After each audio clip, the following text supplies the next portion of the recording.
I'm a big fan of your work and your paper. I'm really curious. I read your paper, Maximizing Developer Effectiveness, I think over a year ago, but where did that begin? Where did you get the idea for it? What sparked your interest in writing that paper?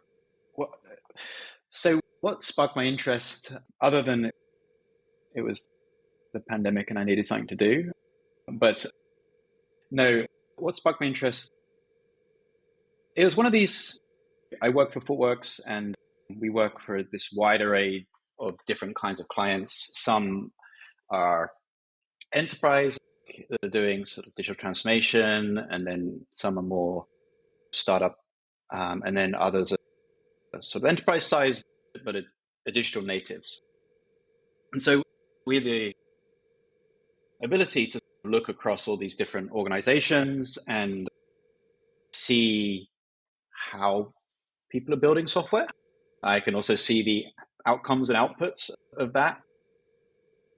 And it just got me thinking about what is the difference between these accounts and companies.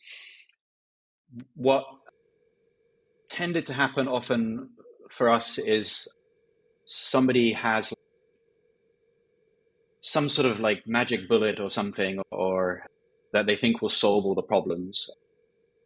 And we know that often whatever that is will probably help, but there's probably a lot of other work and culture change and adoption that has to be done. So we were thinking about how to quantify some of that stuff, and that's in the article.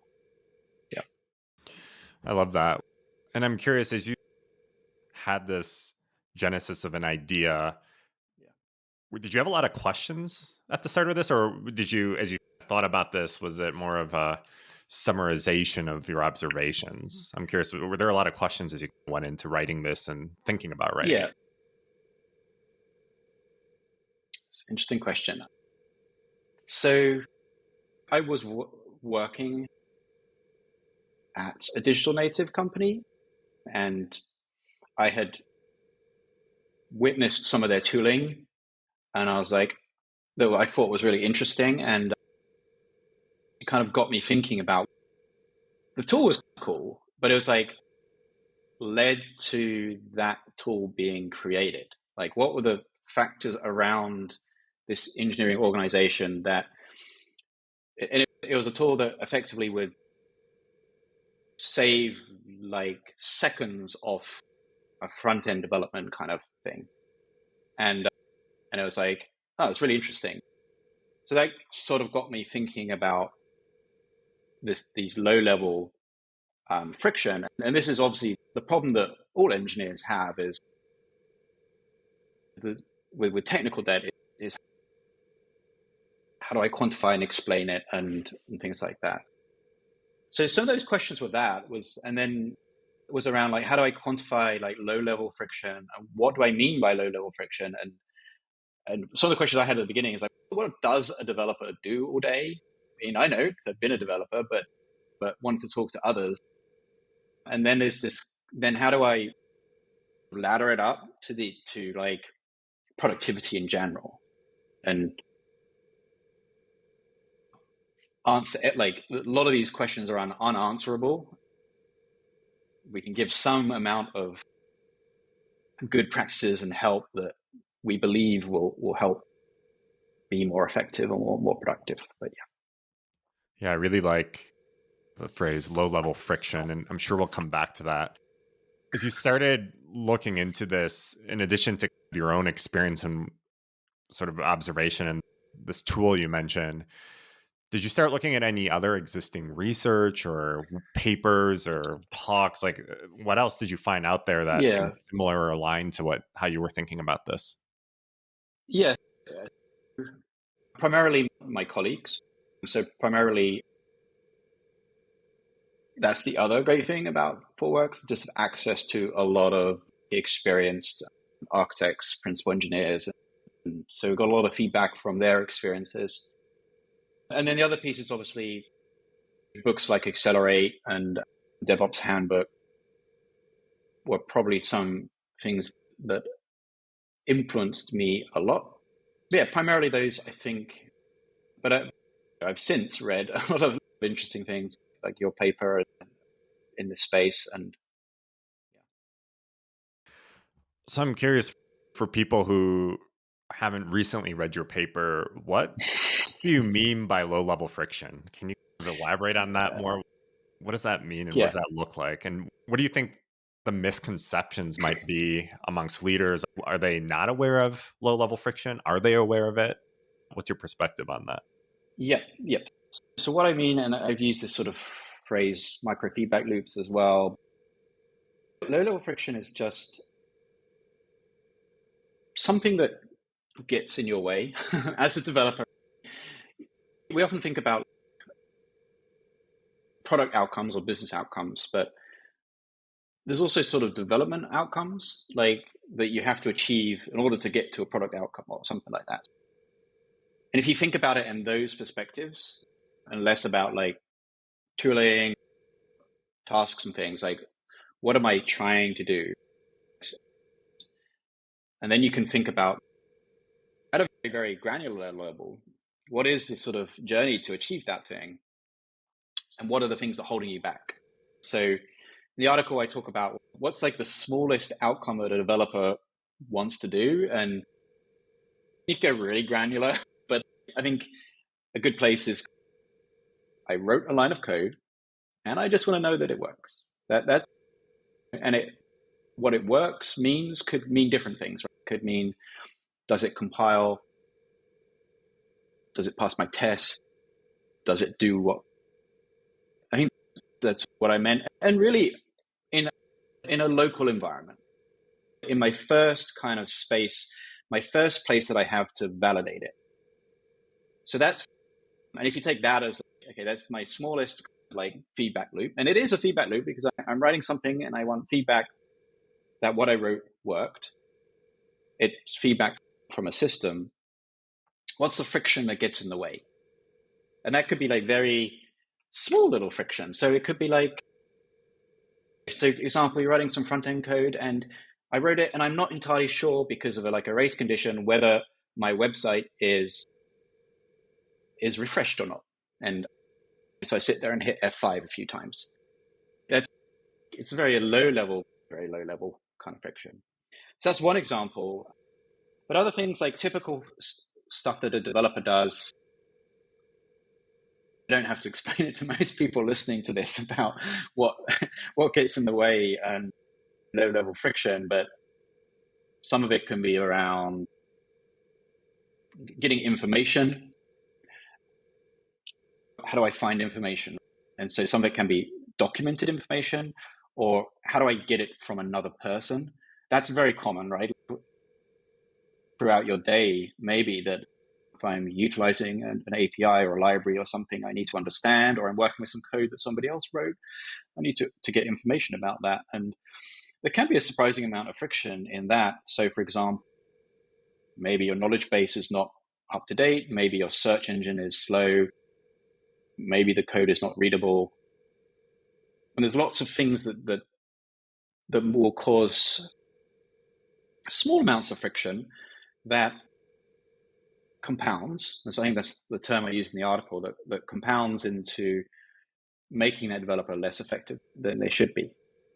And this is what we mean. And there's probably lots of other examples I could give, but most engineers have lived through it. So. Yeah, it made me think of one feedback loop I didn't see in your paper, which is when I'm in like a shell session and for some reason either the connection or a computer gets slow, and every time I type something, it takes about 2 seconds for the letter to actually Yeah. appear in the Well, console. oh yeah, yeah. So like exactly. So that is one of the lowest of if you're using like a VPN or something. The other kind of thing is like if you go even smaller, it's like inline help in an IDE. So that in a way is almost a bit of a validation, especially as you're typing and it. So yeah. Yeah, that makes sense. And I'm curious, you created this outline or framework of, it looks like about, I'm just eyeballing it here, but 7 or 8 feedback loops. How did you? I'm just curious. I know this wasn't like an academic paper where you go through a Right. rigorous qualitative card sorting exercise, but what was the process to arrive at the ones you listed and those specifically? Yeah. So the process was a lot of it's like journey mapping and creating value streams around what a developer does. The actual, and so we came up with kind of, and there's more, but they serve as an example. And we wanted to have ones that are at different points in the journey and maybe at different sort of levels. So there's like this kind of, it deserves a whole new article about it, but this idea of testing and making sure that what you've what you've written hasn't broken somebody else or somebody else hasn't broken you. And I wanted to write it like that instead of saying your automated test suite runs, because that doesn't really tell me what I'm actually trying to get out of my automated test suite. Like what I'm trying to understand, what I'm trying to, like as a developer, I just want to know that I haven't broken anybody, that all my dependencies. And the trick is, if you think about it like that, it gives you a lot more options to thinking about how to, and it may not be through a massive automated test suite. There may be other ways. And so if you can focus on the outcomes, it opens up more creative solutions to, and this is what we see, like we really think about what we're trying to do. It leads to things like, let's actually think about testing in production. Let's thinking about reducing the risk instead of these big environments and test suites that we know have their own problems. Yeah. But how did I come up with them? So it was primarily mapping out the journey of the developer, coming up with these different examples, and we wanted sums at different levels.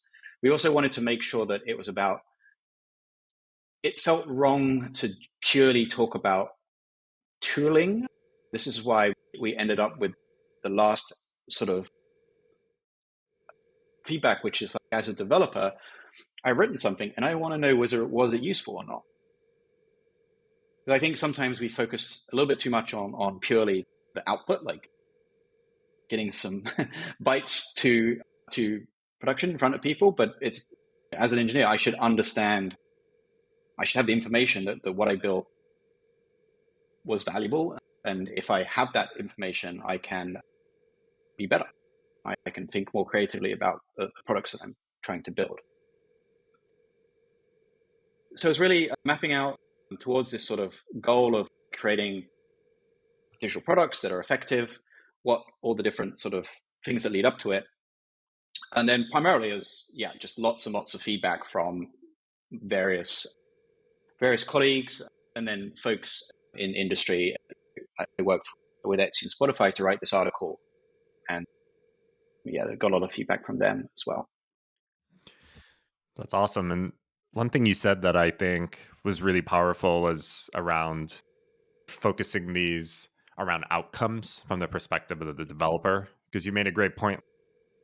If you just think about testing, the function of testing, you might think about things like test coverage or having more tests. But from the standpoint of a developer, if they're just trying to validate that something looks right or works, maybe what they really need is a really quick staging environment that they can just spin up the app and click on. So I love how you've reduced these to these primitives that are from the perspective of the developer rather than view of tools, which I think is more common today. I'm curious, in one part of your paper you wrote, you define developer effectiveness and you say, what does being effective mean? You say, as a developer, it is delivering the maximum value to your customers. It is being able to apply your energy and innovation in the best ways towards the company's goals. You defined it to create clarity. I'm curious, as someone who works with a lot of different companies, a lot of different leaders, what are other ways folks in the industry or leaders defining effectiveness, or maybe similar terms like productivity? Yeah, I'm trying to put a definition on a very generic term. It's there for the purpose of the article to explain what I'm talking about. it's kind of one of these things, like when you talk about these broad terms like effectiveness and productivity, it means, as you said, it means a lot to different people. And it's, you can get upset and be like, that's not what it means, or you can just accept that people have different definitions. When I think about productivity, there's all the sort of anti-patterns that I think people were probably very familiar with, again, from having experienced it, which is when productivity is measured primarily on output. So if you're measuring lines of code, commits, even key presses, or length of time I'm sitting at a desk, which I have seen as a productivity measure, but I think the industry has moved on from that now. So I think there's obviously measures around like things in the Accelerate book around the 4 key metrics, which we use at Thoughtworks, and most of our accounts are optimizing towards that. But yeah, the other metrics is really about, am I hitting my product goals, right? The customer usage, customer adoption, and trying to create that link between the engineer and the actual the engineer and the product designer, the product manager, and then the user. Ultimately, we do want to measure ourselves on if we're actually providing useful software to the customer. But of course, that's can be quite leading, and so you need lower level metrics to help you there. I think some of the examples, one example that I think a few companies use is like time to 10th commit as a kind of onboarding metric related to productivity, right? It's like how quickly can I get up to speed? But the importance there is that it's not measured individually. It's measured as aggregated across your organization as a metric to say, as an organization, how are we helping engineers or other folks get up to speed quickly? And I think that's what Spotify did and led to some of the creation of Backstage. Yeah, it's really interesting. You brought our conversation into the topic of metrics, and Yeah. I was curious as I read your paper, you did talk about that anti-pattern of looking at lines of code or feature Yeah. output, and you said it's better to turn the conversation around to focus on how effective an environment is the organization providing to its Mm-hmm. engineers. You've Uh-huh. mentioned the 4 key metrics from Accelerate. I'm curious, really 2 questions. One, what does it really look like to put your framework into practice, or what have you seen? Is it instrumentation? Is it surveys? Or is this just more Yeah. directional? And secondly, would you propose that sort of your framework, your feedback loops here should become a standard in how organizations are measuring their success, or is that going too far? Is that beyond the scope of what you see here? So how we use some of these metrics, or how I would suggest, it's a starting point, right? So it's a reasonable place to start your research around and to do the value stream maps and journeys. At Thoughtworks, we were often brought in to optimize the DevOps platform or the developer experience. And yeah, we'll use a form of these kind of journeys and use cases. And some of the issues are that some things are very measurable, like you can instrument around it, but other things are less measurable. And often those are the ones you actually want to focus on, and it's difficult where you may have to get like a cross-functional group together and map it out and really get people to think about what is the journey. But yeah, so as I think the feedback loops I have are a reasonable start for measuring effectiveness. And that's what we do as a company to show progression against these things. I do think, though, that I think I mentioned it in the article. The other really good source of information is just talking to people and talking to your engineers and novel idea. And often people already know they're living it day to day, so that they can tell you. And it's just a matter of making a business case for it, like quantifying it and figuring out what the solution could be. Because ultimately it's about motivation. So, you could find something that maybe you can't quantify as something, but if it's frustrating someone, then it's ruining their motivation, and that will affect productivity. But yeah, some things are obviously more instrumentable than others. There's also what you can do is instrument certain metrics that support. A lot of times there isn't necessarily you can't just have this nice graph that shows everything. There has to be an analysis. We are seeing a lot more creation of developer experience teams. So there's a lot of platform engineering teams, but then teams that may purely be focused on this, where they are going to have researchers and doing these activities. Yeah, I love your thoughts there, and I like the last piece about it. It might not just be one chart, but more of an analysis. So maybe more of a Google Doc than a dashboard, Yeah, so to speak. yeah, Let's talk about how organizations, and you touched on it already by sharing, I think, a trend we've seen as well, which is that these sort of dedicated developer experience teams are becoming more common. But earlier, you also talked about, you said the word business case.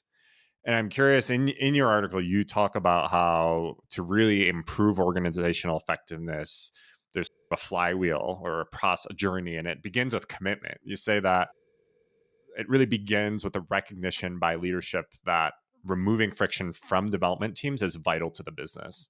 I'm curious, with all the different organizations and leaders you work with, or just looking across the industry, are we today? Is that a common belief or recognized fact by leadership, or is it a minority opinion? it's improving. I think the work that the Accelerate State of DevOps did meant that I don't have to explain to people what DevOps is or the value of it. They already understand, and that's a good starting point. And similarly with developer experience, I think it starts obviously with the leaders, right? So when you work with these sort of often digital native companies, that as a differentiating strategy, they are valuing a high quality developer experience. And they do that because they go faster, they can recruit better talent, and they can motivate people to build better products. So it's actually, for some firms, that it's a differentiating ability. So it's definitely a business strategy in a way to focus on that. And that's the importance, right? I think ultimately, if you're in an organization and you're trying to improve tech debt or whatever it is, and no business leader or product leader is even going to have is even entertaining you, then you're never going to get anywhere. It has to be a recognition from the cross-functional leaders that it's important, and then having a trade-off conversation, because there's also other things that are important, right? I have to build features. I have to make a profitable product. So of course it's all trade-offs, but recognizing that there is an importance to it. Yeah, that makes sense. And I'm curious, you also in your paper wrote about how in an ineffective environment, the way of working becomes this accepted routine. You call it a learned helplessness. And I feel like that problem is one that I think a lot of leaders are pretty concerned with. Maybe not even just with developer experience, but just DevOps and software delivery in general. You might have 2,000 engineers, they've been around, you're not, things could be much better, but no one's really upset at the status quo. How do you combat this? That term came from one of my collaborators, Carl. Just how do you combat this? So yeah, we've seen it in organizations where, yeah, over time people have been downtrodden, and and maybe they got used to, like, I almost call it, like, I have this, I didn't put it in the article, but I have this sort of concept of manual automation. So you've just got used to working around the friction so much that it's just ingrained in your brain. And as a habit, I can run these 5 commands when it really should have been one or whatever. But you've just, like, over time, you've just figured out how to work around it. And that's great if you have the same team for 10 years or whatever. But the reality is, in the environment right now, teams change all the time, right? There's resignations, there's rotations, there's pivots. So you can't rely on that kind of habit forming. You have to make it as easy as possible. So learned helplessness, that is one way of adjusting it, is change it up. Back to my previous point, it's about the engineering managers, the engineering leaders stating that, yeah, having a technical strategy and having these kind of the whatever metrics or things related to DX in there. And then, I mean, if you're trying to break a team out of this learned helplessness, it's giving them the freedom as well. It's sometimes certain things can be, there's lots of different tactics, but introducing things like hack weeks, or if I think, what's the famous example, right? I think it was LinkedIn or something, where they just down tools for a while and rebuilt because it wasn't working. Yeah, if you need a sort of a jolt, it's probably just changing in some regard. And then stating what's important, the outcome that you want to achieve, and then letting engineers have the space to innovate towards those outcomes, right? I think. Yeah, that story about LinkedIn reminded me of, I get it. While I was working there, we feature froze for a quarter to focus on internal developer experience, which was an interesting journey. But as you talked about these sort of the workarounds, right? People who've maybe grown accustomed to the friction in their environment and are just have developed habits to get around them so that they're not maybe as obvious anymore. That made me think of Yeah. myself. Because as I've done research of the developer experience, I've sort of reflected on how's our and my sort of own developer experience. And I've worked in the same tech stack for like 10 years, and I've gotten really good at copying and pasting certain things. So I've thought a lot about how my personal view of like the developer experience in my environment is very skewed by the fact that I'm probably doing a lot of workarounds without even being aware of them. So that's pretty funny. And I'm curious. yeah, and it may not be a bad thing in Right. some situations. It's perfectly fine, but it's just, as I said, like, if you're trying to welcome new team members, it's probably difficult. Yeah, it makes me think back to the earlier point about how you focus on these outcomes, right? Because if I can, as a developer, validate a change quickly by copying and pasting 3 things to get a test database spun up, that's not necessarily bad. But as I look even at your list, I could see, well, someone else might really struggle with the getting an answer to an internal technical query because this ad hoc process that isn't documented and things like that. And Yeah. I'm curious, so since the publication of your paper, has any other notable feedback loops emerged in your work or in your research? There's one that I wish I'd written, and it's actually, it's maybe moving away from DX a little bit, but it's the feedback loop of the developer understanding the product requirements. And I think this is actually a very common source of friction that we see a lot, which is how does a developer understand what to build? And it's a combination, and you can think about it as an outcome as well. And it's a combination of the story writing, but it's also a combination of the engineer understanding the customer's desires, understanding the competitive landscape, so that you aren't writing like this long essay. Like there's a lot of been reading. There's a lot of literature that talks about if developers are involved in the creative process, then you'll get better ideas. So there's that. So that's one feedback loop I think is missing in if we're talking about the whole sort of product life cycle. So maybe at some point I'll revise it and put that one in. But yeah. Yeah, and as you listed all the things that kind of directly or indirectly contribute to that, of course, the technical aspects of technical debt or code quality probably play a role too in terms of Yeah. understanding the technical requirements. So to wrap up, I'd love to know, yeah, where are you going? What's the next step or plan for your research in this area? Yeah, it's that. So I've actually been working.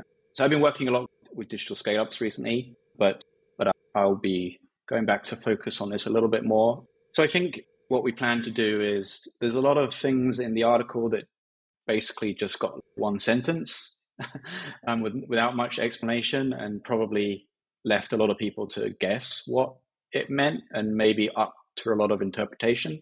So I think I just want to clear that up, probably really explain each of the feedback loops, what we've seen.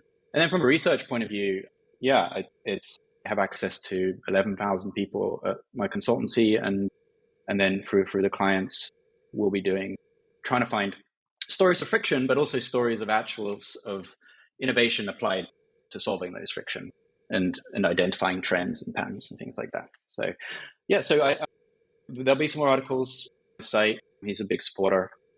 Awesome. I know myself and many others will look forward to that oncoming research. Thanks so much for coming on the show today and having this conversation. I really enjoyed it.